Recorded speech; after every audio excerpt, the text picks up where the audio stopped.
آج ہم ایک ایسی کہانی کی بات کرنے والے ہیں جو رفاقت کی ایک لازوال مثال ہے۔ ایک ایسی دوستی کی داستان جسے تاریخ کے ایک سب سے کٹھن سفر نے پرکھا، اور ایک ایسے کردار کی کہانی جو وفا کی علامت بن گیا۔ یہ ایک بہت گہری حقیقت ہے، ہم سب نے یہ بات سنی ہے، لیکن سوچنے کی بات یہ ہے کہ آخر وہ کون سی کسوٹی ہے جو انسان کے اندر چھپے اس کے اصل کردار کو پوری طرح سے ظاہر کر دیتی ہے۔ تو آئیے ذرا اس سوال کی گہرائی میں اترتے ہیں۔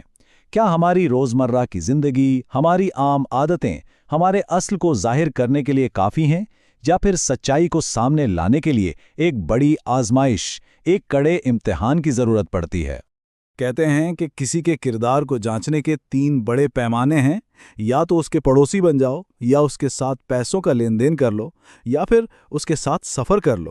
اور ان تینوں میں سفر ہی وہ امتحان ہے جو انسان کے صبر، اس کی خود غرضی یا اس کی قربانی کو سب سے زیادہ واضح کرتا ہے۔ اور آج ہم تاریخ کے ایک ایسے ہی سفر کا ذکر کریں گے، پیغمبر اسلام حضرت محمد صلی اللہ علیہ وسلم اور ان کے سب سے قریبی ساتھی حضرت ابوبکر صدیق رضی اللہ عنہ کا سفر ہجرت۔ یہ وہ سفر تھا جہاں ایک دوست کے کردار کی بلندی آسمان کو چھو رہی تھی۔ غار ثور میں پناہ لینے کے بعد پو پھٹتے ہی وہ وہاں سے نکلے اور پوری رات چلتے رہے۔ صحرا کی گہری خاموشی اور صبح کی ٹھنڈی ہوا میں اس سفر کا آغاز ایک بہت ہی روحانی ماحول میں ہوا۔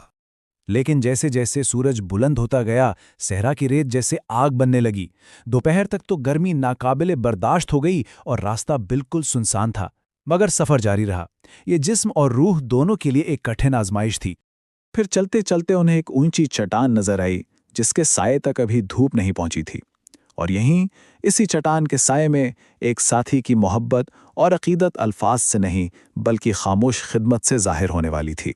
حضرت ابوبکر آگے بڑھے، پہلے اپنے ہاتھوں سے زمین کی کنکر پتھریاں صاف کیں، پھر وہاں ایک چمڑے کی چادر بچھائی اور نہایت ادب سے رسول اللہ صلی اللہ علیہ وسلم سے درخواست کی کہ آپ آرام فرما لیں، اور جب پیغمبر سو گئے تو وہ خود ان کی حفاظت کے لیے پہرے پر کھڑے ہو گئے۔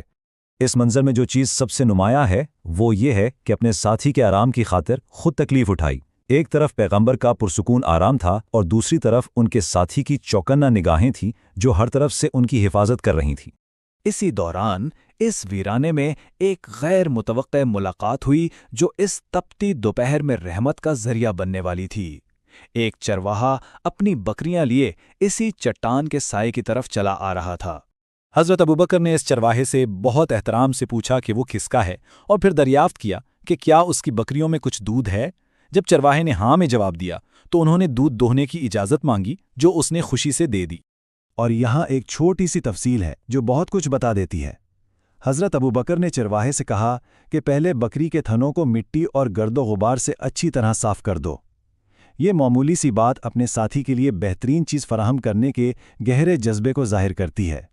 انہوں نے دودھ ایک برتن میں جمع تو کر لیا، لیکن سوئے ہوئے پیغمبر کو جگانا مناسب نہیں سمجھا۔ ان کے آرام کا اتنا خیال تھا کہ خود انتظار کرنا بہتر سمجھا۔ جب پیغمبر خود بیدار ہوئے تو حضرت ابوبکر نے پہلے چمڑے کے اس برتن پر ٹھنڈا پانی ڈالا تاکہ دودھ ٹھنڈا ہو جائے، اور پھر اسے پیش کیا۔ یہ خدمت کا ایک بے مثال نمونہ ہے۔ اور اسی لمحے حضرت ابوبکر نے وہ تاریخی جملہ کہا جو رفاقت کی تعریف بن گیا۔ آپ صلی اللہ علیہ وسلم نے پیا یہاں تک کہ میں خوش ہو گیا۔ مطلب ان کی اپنی خوشی اپنے ساتھی کی راحت میں پوشیدہ تھی۔ یہی تو سچی دوستی کی روح ہے۔ تو ایک سچے ساتھی ہونے کا اصل مطلب کیا ہے؟ یہ کہانی ہمیں وفاداری اور رہنمائی کے بارے میں ایک بہت گہرا سبق دیتی ہے۔ اسی سفر میں آگے چل کر ایک اور دلچسپ واقعہ پیش آیا۔ ایک شخص ملا جو حضرت ابوبکر کو تو پہچانتا تھا مگر پیغمبر کو نہیں جانتا تھا۔ اس نے پوچھا، اے ابوبکر، یہ آپ کے ساتھ کون ہے؟ اب اس سوال کے جواب کو سمجھنے کے لیے ہمیں عربی کے ایک لفظ ہادی کے معنی کو سمجھنا ہوگا۔ اس کے 2 مطلب ہیں، ایک وہ جو دنیاوی راستہ دکھائے جیسے کوئی گائیڈ، اور دوسرا وہ جو زندگی کا یعنی حق اور سچائی کا راستہ دکھائے۔ حضرت ابوبکر نے جواب دیا، یہ میرا ہادی ہے۔ بس اتنا سا جواب، لیکن اس میں حکمت اور گہرائی کا ایک سمندر چھپا تھا۔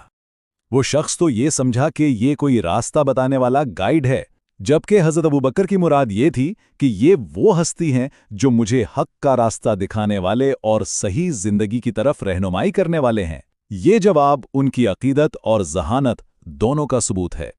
تو اس پورے سفر سے ہم نے ایک سچے ساتھی کی کیا نشانیاں سیکھیں؟